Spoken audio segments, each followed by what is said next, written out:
To paraphrase a quote from the legendary philosopher K, 1500 years ago, everybody knew that the Earth was the center of the universe. 500 years ago, everybody knew that the Earth was flat. And 2 hours ago, I thought I had seen the worst Men in Black movie. Imagine what I'll know tomorrow.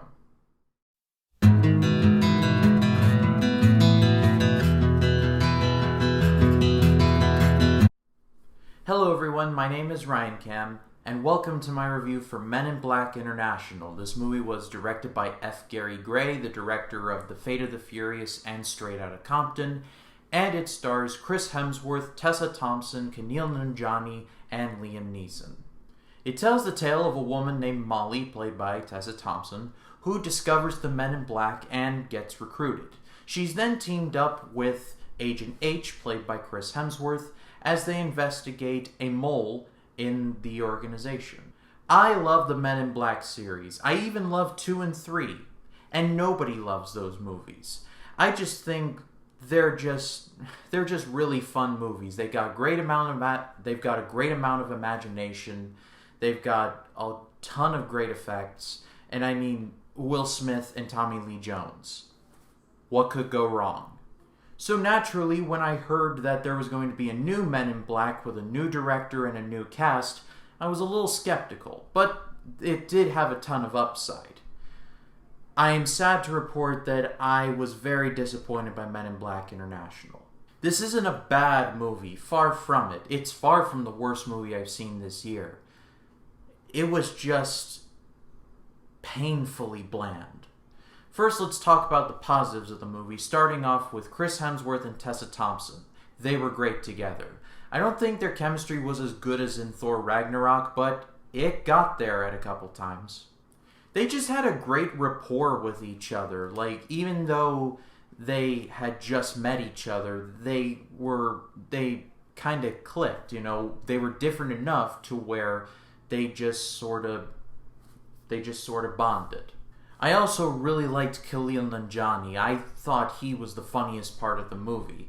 And generally speaking, a character like this should be the most annoying. But, you know, it's Kumail Nanjiani. I mean, he's one of the funniest people on the planet. I love The Big Sick, and he was one of the best parts of this movie here.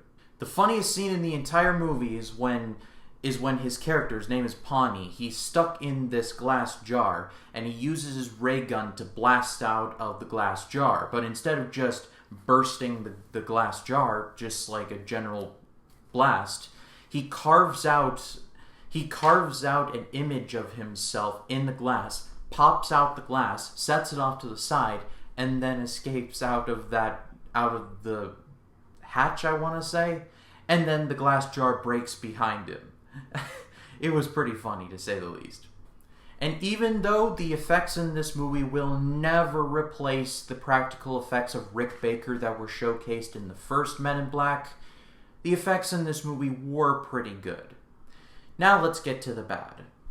I just felt like there was a general we're just going with the motions vibe to it. Unlike in the first Men in Black, and even in the second and the third, they felt unique, and you could argue for the quality of Men in Black 2 and 3, but you can't deny that there were a lot of good parts about both of those movies. I mean, Men in Black 2, Johnny Knoxville, am I the only one who's a fan of Johnny Knoxville in that movie? It's just me? Okay. At least in the first Men in Black trilogy, there was a clear path and a vision. I don't think Men in Black International had a vision at all. I just felt like they were just making up the story on the fly. It's like some studio heads were having lunch at Chili's, and between the chips and salsa and the baby back ribs, they're like, hey, let's make a Men in Black movie. Men in Black International. And the story of the movie was just way too predictable. Without sounding too pretentious, I figured out the twist of the movie pretty much after the first scene. I literally looked at the end of the first scene as the credits were going, and I'm like, yep, I have a feeling I know where this is headed. And without patting myself too hard on the back, I was right. In the end, I think Men in Black International was pretty forgettable. Don't get me wrong, this movie wasn't bad by any stretch. It was just kind of unremarkable. I liked Chris Hemsworth, I liked Tessa Thompson, I liked Kumail Nanjiani. The rest of the movie was just either okay or forgettable. This is by far and away the worst of the Men in Black movies. Yes, I even like Men in Black 2 over this one. But that's all for me, guys. Thank you so much for watching. If you like this video, please be sure to leave a like.